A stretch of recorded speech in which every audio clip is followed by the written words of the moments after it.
ونتوكل عليه ونعوذ بالله من شرور أنفسنا ومن سيئات أعمالنا من يهده الله فلا مضل له ومن يضلله فلا هادي له وأشهد أن لا إله إلا الله وحده لا شريك له وأشهد أن سيدنا ومولانا محمدًا عبده ورسوله صلى الله تعالى على خير خلقه سيدنا ومولانا محمد وعلى آله وأصحابه أجمعين. اللهم صل على سيدنا ومولانا محمد وعلى آل سيدنا ومولانا محمد وبارك وسلم صلاة وسلاما كثيرا كثيرا. يا رب صل وسلم دائما أبدا على حبيبك خير الخلق كلهم. أما بعد، فأعوذ بالله من الشيطان الرجيم. بسم الله الرحمن الرحيم. وإذ أخذ الله ميثاق النبيين لما آتيتكم من كتاب وحكمة ثم جاءكم رسول مصدق لما معكم لتؤمنن به ولتنصرنه قال أأقررتم وأخذتم على ذلكم إصري قالوا أقررنا قال فاشهدوا وأنا معكم من الشاهدين. فمن تولى بعد ذلك فأولئك هم الفاسقون. صدق الله العظيم وصدق رسوله النبي الكريم. بزرگان محترم اور برادران عزیز، نبی اقدس صلی اللہ علیہ وسلم کا محفل میں تذکرہ کرنا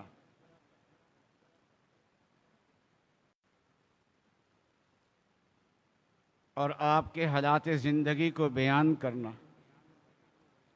آپ کے کمالات کو بیان کرنا، آپ کی سنتوں کو بیان کرنا، یہ اہم ترین عبادت ہے. اہم ترین عبادت بھی ہے اور محبوب ترین عبادت بھی ہے. اس لیے کہ جس سے محبت ہوتی ہے اس کے تذکرے سے بھی محبت ہوتی ہے. تو نبی اقدس صلی اللہ علیہ وسلم کا ذکر مبارک یہ صرف دین نہیں بلکہ سارے دین کی بنیاد ہے. اس لیے کہ دین کس چیز کا نام ہے؟ جو چیز نبی اقدس صلی اللہ علیہ وسلم لے کے آئے، اور حضرت صلی اللہ علیہ وسلم نے جو عمل کیا، حضرت صلی اللہ علیہ وسلم نے جو ارشادات فرمائے، حضرت صلی اللہ علیہ وسلم نے زندگی کے جو طریقے اختیار کیے، اسی کا نام دین ہے. تو یوں کہیے کہ دین کا اہم ترین حصہ نبی اقدس صلی اللہ علیہ وسلم کا ذکر شریف ہے، آپ کا تذکرہ کرنا ہے. تو نبی اقدس صلی اللہ علیہ وسلم کی ذکر مبارک کی محفل منعقد ہوتی رہتی ہیں.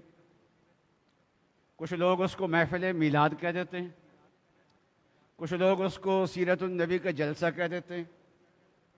لیکن یہ ہے کہ نبی اقدس صلی اللہ علیہ وسلم کی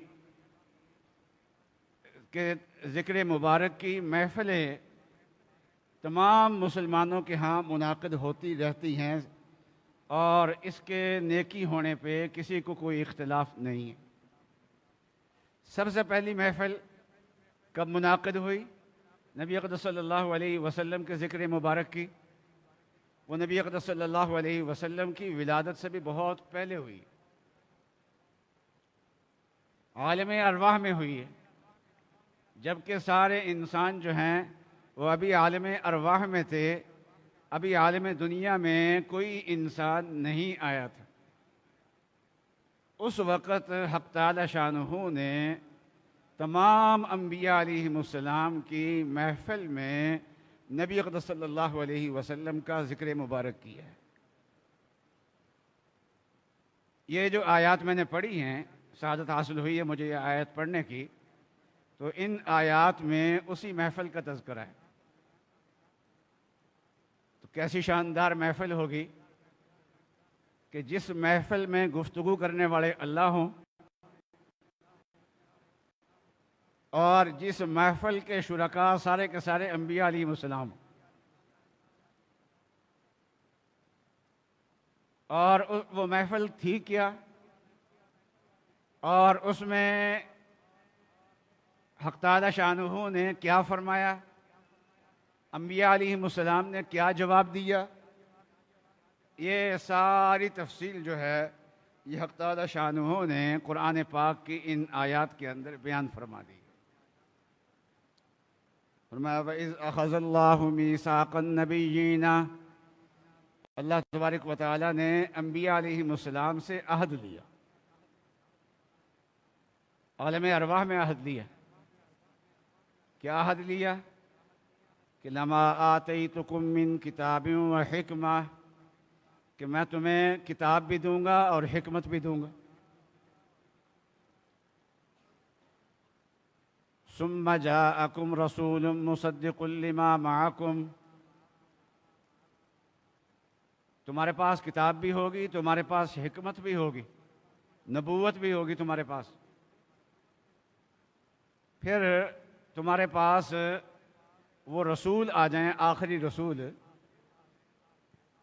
جو تمہارے علم کی تصدیق کرنے والے ہوں۔ مصدق لما معکم، تمہارے پاس جو اللہ تعالیٰ نے اللہ نے تمہیں علم دیا ہے، اس علم کی تصدیق کرنے والے ہوں۔ تو نبی اقدس صلی اللہ علیہ وسلم کو تمام انبیاء علیہ السلام کے علوم کا مصدق فرمایا، تصدیق کرنے والے فرمایا، اور تصدیق وہی کیا کرتا ہے جس کا علم زیادہ ہو۔ اس سے معلوم ہوتا ہے کہ نبی اقدس صلی اللہ علیہ وسلم کا علم تمام انبیاء علیہ السلام کے علوم سے بڑھ کے تھا۔ جتنا علم اللہ تبارک و تعالیٰ نے تمام انبیاء علیہ السلام کو عطا فرمایا، اس سے زیادہ علم اللہ تبارک و تعالیٰ نے نبی اقدس صلی اللہ علیہ وسلم کو عطا فرمایا تھا، اور آپ کا علم تمام علوم سے بڑھ کے تھا۔ علم کے اندر آپ کی شان بڑھ کے تھی، تو آپ کی تو مصدق لما معکم، تمہارے تو پہلے بتا دیا کہ وہ علم میں تم سے فائق ہوں گے، تم سے اوپر ہوں گے، تو پھر تم نے کیا کرنا ہے؟ لَتُؤْمِنُنَّ بِهِ وَلَتَنْصُرُنَّ، تم نے ان پہ ایمان لانا ہے اور تم نے ان کی مدد کرنی ہے۔ دو کام تم نے کرنے ہیں، تم نے ان پہ ایمان بھی لانا ہے اور تم نے ان کی مدد بھی کرنی ہے۔ اور یہ اللہ تعالیٰ نے وعدہ لے کے ان سے پھر سوال کیا انبیاء علیہ السلام سے کہ اقررتم، کیا تم نے اس وعدے کا اقرار کر لیا؟ اور وَأَخَذْتُمْ عَلَىٰ ذَلِكُمْ إِصْرِي، اور وعدہ پکا کر لیا؟ تمام انبیاء علیہ السلام نے جواب دیا اقررنا، کہ ہم نے سب نے اقرار کیا۔ اس سے معلوم ہوا کہ جب نبی اقدس صلی اللہ علیہ وسلم کا زمانہ آ جائے تو اس زمانے میں اگر کوئی پچھلا نبی بھی آ جائے تو وہ اپنی شریعت پہ عمل نہیں کرے گا، وہ نبی اقدس صلی اللہ علیہ وسلم کی شریعت پہ عمل کرے گا۔ تو حق تعالی شانہ نے انبیاء علیہ السلام سے اقرار لے کے پھر فرمایا کہ فشہدو، تم گواہ رہو اور میں بھی تمہارے اوپر گواہ ہوں۔ تو حق تعالی شانہ نے اپنے آپ کو تمام انبیاء علیہ السلام پہ ایمان پہ گواہ بنایا۔ نبی اقدس صلی اللہ علیہ تمام انبیاء علیہ السلام اپنی امتوں کے نبی تھے، لیکن نبی اقدس صلی اللہ علیہ وسلم اپنی امت کے بھی نبی ہیں اور پچھلے انبیاء علیہ السلام کے بھی نبی ہیں۔ تو آن حضرت صلی اللہ علیہ وسلم نبی الانبیاء ہیں، انبیاء علیہ السلام کے نبی ہیں۔ تمام انبیاء علیہ السلام کی نبوت پہ آن حضرت صلی اللہ علیہ وسلم کی نبوت جو ہے وہ فائق ہے۔ آپ تمام انبیاء علیہ السلام کے نبی ہیں، اور جب انبیاء علیہ السلام نے آپ کی نبوت کو تسلیم کر لیا، اور جب آپ کا کلمہ تمام انبیاء علیہ السلام نے پڑھ لیا اور ان کی امتوں نے اپنے نبی کا کلمہ پڑھا، تو بالواسطہ جتنی بھی امتیں ہیں وہ بالواسطہ آن حضرت صلی اللہ علیہ وسلم کی امت ہے۔ ہم لوگ جو ہیں وہ آن حضرت صلی اللہ علیہ وسلم کے امتی ہیں براہ راست، اور بقیہ جتنے بھی ہیں امتی، موسیٰ علیہ السلام کے امتی، عیسیٰ علیہ السلام کے امتی، داؤد علیہ السلام کے امتی، ابراہیم علیہ السلام کے امتی، اسماعیل علیہ السلام کے امتی، اسحاق علیہ السلام کے امتی، یعقوب علیہ السلام کے امتی، آدم علیہ السلام کے امتی، وہ سارے کے سارے اپنے اپنے نبی کے واسطے سے نبی اقدس صلی اللہ علیہ وسلم کے امتی ہیں۔ شفاعت کی ایک حدیث ہے کہ میدان محشر ہوگا، اور میدان محشر بڑا تکلیف دہ میدان ہوگا۔ چند خوش قسمت لوگ ایسے ہوں گے جو اس میدان کی تپش سے بچے ہوئے ہوں گے۔ اللہ تعالیٰ ان کو اپنے عرش کا سایہ دے گا، اللہ تعالیٰ ہم سب کو عطا فرمائے، ورنہ بہت تکلیف ہوگی۔ اور لوگ یہ چاہیں گے کہ حساب کتاب شروع ہو، اور حساب کتاب ہونے کے بعد آگے جائے، تاکہ میدان معاشر کی تپش سے تو نکلے نا۔ تو اب مختلف انبیاء علیہ السلام کے ماننے والے، ان کی ایک جماعت بنے گی۔ اب اللہ تعالیٰ سے بات کون کرے؟ حق تعالیٰ شانہ سے بات کون کرے؟ تو مل کے یہ سوچیں گے کہ ہم سب کے باپ جو ہیں وہ حضرت آدم علیہ السلام ہیں، لہذا آدم علیہ السلام کے پاس جاتے ہیں، ان سے بات کرتے ہیں۔ تو آدم علیہ السلام کے پاس جائیں گے تو آدم علیہ السلام کہیں گے کہ لست ہناک، آج سفارش کرنا میرے بس کی بات نہیں ہے، آج یہ مقام مجھے حاصل نہیں ہے۔ اور پھر آدم علیہ السلام وہ اپنی خطا کو یاد کریں گے جو اللہ تعالیٰ نے درخت کھانے سے منع کیا تھا اور کھا لیا تھا، کہ میں تمہاری سفارش کرنے کے لیے جاؤں، اللہ تعالیٰ پوچھ لیں وہ درخت کیوں کھایا تھا؟ لہذا میں کیا جواب دوں گا؟ جاؤ نوح علیہ السلام کے پاس چل جاؤ۔ نوح علیہ السلام کے پاس جائیں گے تو نوح علیہ السلام بھی معذرت کر دیں گے، آدم علیہ السلام بھی کہیں گے نفسی نفسی نفسی، آج تو مجھے اپنا فکر لگا ہوا ہے، کسی کی سفارش میں نے کیا کرنی ہے۔ اور نوح علیہ السلام بھی یہ کہیں گے کہ آج تو مجھے اپنا فکر لگا ہوا ہے، نفسی نفسی نفسی، مجھے اپنی فکر لگا ہوا ہے، میں نے دوسروں کی سفارش کیا کرنی ہے۔ اور جو انہوں نے اپنے بیٹے کی سفارش کی تھی اور یہ غلطی ہو گئی تھی، تو اس غلطی کو یاد کریں گے اور کہیں گے کہ حق تعالی شانہ نے میری غلطی اگر مجھ سے پوچھ لی تو میں کیا جواب دوں گا؟ تو جاؤ ابراہیم علیہ السلام کے پاس چلے جاؤ۔ ابراہیم علیہ السلام کے پاس جائیں گے، ابراہیم علیہ السلام بھی یہی جواب دیں گے، نفسی نفسی نفسی۔ اسی طریقے سے موسیٰ علیہ السلام کے پاس جائیں گے، دوسرے انبیاء علیہ السلام کے پاس جائیں گے، سارے کے سارے یہی کہیں گے کہ نفسی نفسی نفسی، کہ آج کا دن تو ایسا اونچا بڑا ہولناک دن ہے کہ مجھے خود اپنے آپ کا فکر لگا ہوا ہے، میں تمہاری سفارش کیا کروں گا یہاں پر۔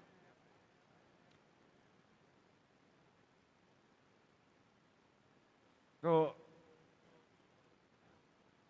عیسیٰ علیہ السلام کے پاس جاؤ، عیسیٰ علیہ السلام ہی معذرت کر دیں گے۔ پھر عیسیٰ علیہ السلام کہیں گے کہ آج کے دن اگر کوئی سفارش کر سکتا ہے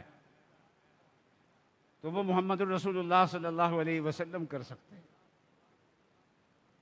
تمام انبیاء علیہ السلام کو اپنا فکر لگا ہوا ہے، لیکن آج میدان محشر میں نبی اقدس صلی اللہ علیہ وسلم کو اپنا فکر نہیں ہوگا، اس لیے کہ دنیا میں اللہ تبارک و تعالیٰ نے آپ کو مطمئن کر دیا تھا کہ آپ سے کوئی پوچھ نہیں ہوگی۔ لِيَغْفِرَ لَكَ اللَّهُ مَا تَقَدَّمَ مِن ذَنبِكَ وَمَا تَأَخَّرَ، آپ کی اگلی پچھلی خطائیں ساری کی ساری معاف۔ یہ نہیں کہ نبی اقدس صلی اللہ علیہ وسلم کی خطائیں ہیں، یہ محاورہ ہوتا ہے کہ تیری اگلی پچھلی خطائیں معاف ہونے کا مطلب یہ ہے کہ آپ سے کسی قسم کا سوال نہیں ہوگا۔ تو آدم علیہ السلام سے لے کے عیسیٰ علیہ السلام تک سب کو ڈر ہوگا، موسیٰ علیہ السلام تک سب کو ڈر ہوگا کہ اللہ تبارک و تعالیٰ میری کسی خطا کے بارے میں سوال نہ کر لیں۔ لیکن نبی اقدس صلی اللہ علیہ وسلم کو آج کوئی ڈر نہیں ہوگا۔ تو نبی اقدس صلی اللہ علیہ وسلم اس وقت فرمائیں گے امتی امتی امتی، میری امت میری امت میری امت۔ اب سوال یہ ہے کہ جو سفارش کرانے کے لیے لوگ آئے ہیں وہ صرف رسول اللہ صلی اللہ علیہ وسلم کے امتی نہیں آئے، بلکہ اس میں آدم علیہ السلام کے ماننے والے بھی ہیں، اس میں نوح علیہ السلام کے ماننے والے بھی ہیں، اس میں موسیٰ علیہ السلام کے ماننے والے بھی ہیں، اس میں عیسیٰ علیہ السلام کے ماننے والے بھی ہیں۔ تو سفارش لے کے آنے والے تو بہت سارے لوگ ہیں، اور حضرت صلی اللہ علیہ وسلم امتی امتی امتی فرما رہے ہیں، تو اپنی امت کا تذکرہ کر رہے ہیں، حالانکہ ساری امتوں کا تذکرہ کرنا چاہیے۔ تو علماء اکرام نے فرمایا ہے کہ اس میں ساری امتیں آ جاتی ہیں، اس لیے کہ پچھلی امتیں بھی حقیقت میں نبی اقدس صلی اللہ علیہ وسلم کی امتیں ہیں۔ جب حضرت صلی اللہ علیہ وسلم میدان معاشر میں یہ فرمائیں گے میری امت میری امت میری امت، تو اس امت میں ہم لوگ بھی داخل ہوں گے، موسیٰ علیہ السلام کے جو ماننے والے سچے لوگ ہیں وہ بھی اس میں داخل ہوں گے، عیسیٰ علیہ السلام کے ماننے والے سچے لوگ جو ہیں وہ بھی اس میں داخل ہوں گے۔ ایک زمانہ تھا نا موسیٰ علیہ السلام کے ماننے والے سچے کہلاتے تھے، عیسیٰ علیہ السلام کے ماننے والے سچے کہلاتے تھے، نوح علیہ السلام کے ماننے والے۔ آج کے عیسائی جو ہے وہ عیسیٰ علیہ السلام کے ماننے کا دعویٰ تو کرتے ہیں، لیکن عیسیٰ علیہ السلام کے ماننے میں وہ سچے نہیں ہیں۔ تو میں عرض کر رہا تھا کہ انبیاء علیہ السلام اللہ تبارک و تعالیٰ نے نبی اقدس صلی اللہ علیہ وسلم کا ذکر مبارک سب سے پہلے کیا ہے، اور یہ سب سے پہلی یوں کہیے کہ محفل میلاد ہے، جس میں ذکر کرنے والے حضرت صلی اللہ علیہ وسلم کا اللہ تبارک و تعالیٰ ہیں، اور جس محفل میں ذکر کیا جا رہا ہے وہ انبیاء علیہ السلام کی محفل ہے۔ چنانچہ انبیاء علیہ السلام کا یہ عہد جو اللہ تعالیٰ نے ان سے لیا تھا، یہ عہد پورا بھی ہوا۔ آپ انبیاء علیہ السلام نبی اقدس صلی اللہ علیہ وسلم جب اللہ کے سامنے اقرار کر لیا تو ایمان تو اسی وقت لے آئے۔ تو انبیاء علیہ السلام صرف ایمان نہیں لائے، بلکہ انبیاء علیہ السلام نے زندگی میں ایک بار نبی اقدس صلی اللہ علیہ وسلم کی شریعت پہ عمل بھی کیا ہے۔ ایمان تو اسی وقت لے آیا نا جب اللہ میاں نے کہہ دیا کہ جب میرے پیغمبر آئیں تو تم نے ان پہ ایمان لانا ہے اور تم نے ان کی مدد کرنی ہے۔ تو ایمان تو اسی وقت ہو گیا ان کا نبی اقدس صلی اللہ علیہ وسلم پہ، اور وہ آپ کے امتی اسی وقت بن گئے۔ لیکن زندگی میں ایک بار نبی اقدس صلی اللہ علیہ وسلم کی شریعت پہ عمل بھی کیا، یوں اس عمل کے ذریعے سے گویا نبی اقدس صلی اللہ علیہ وسلم کی نصرت بھی کی ہے اور مدد بھی کی ہے۔ وہ آپ کی شریعت پہ عمل کب کیا؟ جب رسول اللہ صلی اللہ علیہ وسلم معراج پہ تشریف لے جا رہے تھے، تو معراج کا پہلا پڑاؤ جو تھا حضرت صلی اللہ علیہ وسلم کا، وہ مسجد اقصی تھی۔ تو مسجد اقصی میں تمام انبیاء علیہ السلام جمع ہوئے تھے، اور وہاں نماز پڑھی گئی۔ اور نماز پڑھانے والے کون تھے؟ سرکار دو عالم صلی اللہ علیہ وسلم نماز پڑھانے والے پڑھانے والے تھے۔ تو حضرت صلی اللہ علیہ وسلم نے جب نماز پڑھائی ہوگی، آدم علیہ السلام کے طریقے کے مطابق پڑھائی ہوگی، نوح علیہ السلام کے طریقے کے مطابق پڑھائی ہوگی، ابراہیم علیہ السلام کے طریقے کے مطابق پڑھائی ہوگی؟ نہیں۔ نبی اکرم صلی اللہ علیہ وسلم نے جو نماز پڑھائی ہوگی وہ اپنی شریعت کے مطابق پڑھائی ہوگی، اور انبیاء علیہ السلام نے جو اقتداء کی ہے وہ نبی اکرم صلی اللہ علیہ وسلم کی اقتداء میں جیسے آپ نے نماز پڑھی ہے ویسے ہی انبیاء علیہ السلام نے پیچھے نماز پڑھی۔ تو یوں کہیے کہ ایک موقع پہ انبیاء علیہ السلام نے نبی اکرم صلی اللہ علیہ وسلم کی شریعت پہ عمل کیا۔ تو میں عرض کر رہا تھا کہ زندگی میں نبی اکرم صلی اللہ علیہ وسلم کا ذکر مبارک، آپ کا ذکر شریف، یہ ہماری زندگی کی سب سے زیادہ ضرورت ہے۔ ہمارے بڑوں کو بھی ضرورت ہے، ہمارے زندگی کے ہر طبقے کو ضرورت ہے، اس لیے کہ اللہ تبارک و تعالیٰ کے نظر میں وہی عمل پسندیدہ ہے جو نبی اکرم صلی اللہ علیہ وسلم کی اتباع میں، اور آن صلی اللہ علیہ وسلم کی اتباع سے ہٹ کے کوئی پیغمبر اپنی شریعت پہ عمل کر لے آن صلی اللہ علیہ وسلم کے زمانے میں تو اللہ کی بارگاہ میں وہ عمل قبول نہیں ہوگا۔ ایک صحابی تھے، آن صلی اللہ علیہ وسلم کے پاس تورات لے کے آ گئے، حضرت عمر رضی اللہ تعالیٰ عنہ، اور اس تورات میں کچھ اچھی باتیں بھی تھیں اور نبی اکرم صلی اللہ علیہ وسلم کی علامات بھی تھیں، اس لیے آن صلی اللہ علیہ وسلم کے پاس لا کے اس تورات کو پڑھنا شروع کیا۔ آن صلی اللہ علیہ وسلم پہ ناگواری کے اثرات آئے، اور لیکن حضرت عمر کی توجہ جو تھی نا وہ تو کتاب کی طرف تھی، آن صلی اللہ علیہ وسلم کے چہرے کی طرف توجہ نہیں تھی۔ حضرت ابوبکر صدیق آن صلی اللہ علیہ وسلم کے چہرے کو دیکھ رہے تھے تو حضرت عمر کو ٹوکا، دیکھتے نہیں حضور صلی اللہ علیہ وسلم کے چہرے کو۔ حضرت عمر نے جلدی سے کتاب بند کر دی اور فرمایا رضیت باللہ ربا وبالاسلام دینا وبمحمد نبیا ورسولا، میں اللہ کے رب ہونے پہ راضی ہوں، اسلام کے دین ہونے پہ راضی ہوں، رسول اللہ صلی اللہ علیہ وسلم کے نبی ہونے پہ راضی ہوں۔ تو آن صلی اللہ علیہ وسلم نے فرمایا کہ تم تورات لے کے آئے ہو جو محرف ہے، اور لو کان موسیٰ حیا لما وسعہ الا اتباعی، اور اگر آج موسیٰ علیہ السلام زندہ ہوتے تو موسیٰ علیہ السلام کے لیے بھی میرے اتباع کے سوا کوئی چارہ نہیں تھا، ان کو بھی میرا اتباع کرنا پڑنا تھا۔ اس لیے عبادات ہوں، دین کے بڑے حصے، عقائد ہوں، اس میں بھی نبی اکرم صلی اللہ علیہ وسلم کا اتباع ضروری ہے۔ عبادات ہوں تو عبادت کتنی بھی زیادہ کر لی جائے اس کی قبولیت کا دار و مدار اس بات پہ ہے کہ صحیح نیت کے ساتھ کی ہے اور نبی اکرم صلی اللہ علیہ وسلم کے طریقے کے ساتھ کی ہے۔ تو عبادات میں بھی نبی اکرم صلی اللہ علیہ وسلم کے طریقے کی ضرورت ہے، معاملات میں بھی۔ ہمارے معاملات اللہ کی بارگاہ میں قبول کب ہوں گے؟ جب کہ معاملات میں نبی اکرم صلی اللہ علیہ وسلم کے طریقے کو اختیار کیا جائے گا۔ اخلاق ہمارے معتبر کب ہوں گے؟ جب ہمارے اخلاق میں نبی اکرم صلی اللہ علیہ وسلم کا اتباع آئے گا۔ ہماری معاشرت اللہ تعالیٰ کی نظر میں پسندیدہ کب بنے گی؟ جب ہماری معاشرت میں نبی اکرم صلی اللہ علیہ وسلم کا طریقہ آئے گا۔ تو ہمارا عدالتی نظام کب درست ہوگا؟ جب اس میں نبی اکرم صلی اللہ علیہ وسلم کی سنت کا اتباع آئے گا۔ ہماری سیاست کب درست ہوگی؟ جب اس میں نبی اکرم صلی اللہ علیہ وسلم کی سنت کا اتباع ہوگا۔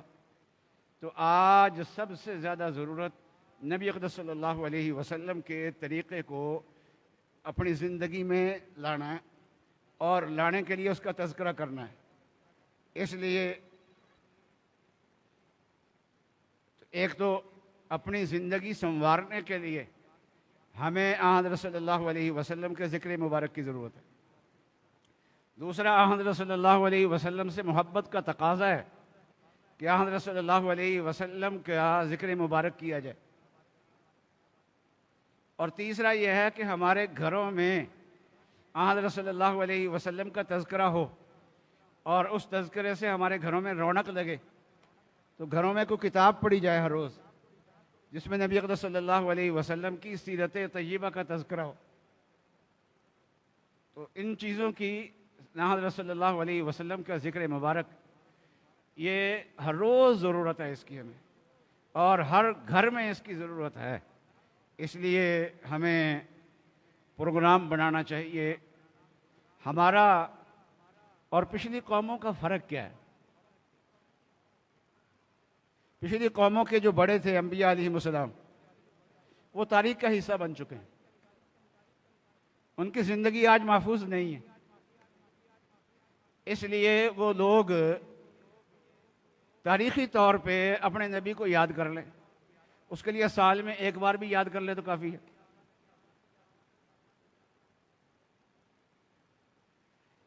لیکن ہم جس نبی کا نام لینے والے ہیں، جن کا کلمہ پڑھنے والے ہیں، ان کی سیرت کا ایک ایک جز محفوظ ہے. اور صبح سے لے کے شام تک انسانی زندگی کا کوئی پہلو ایسا نہیں ہے جس پہلو میں سیرت سے رہنمائی نہ ملتی ہو انسان کو. اس لیے ہمیں ضرورت ہے کہ ہر روز نبی اقدس صلی اللہ علیہ وسلم کا تذکرہ ہو. اس لیے آج ارادہ کر لیں کہ انشاءاللہ ہم کوئی کتاب لیں گے اور سیرت کی کوئی کتاب لیں گے، اور انشاءاللہ گھر میں اس کا معمول بنائیں گے کہ سیرت کی کتاب انشاءاللہ پڑھا کریں گے. وآخر دعوانا ان الحمدللہ رب العالمین.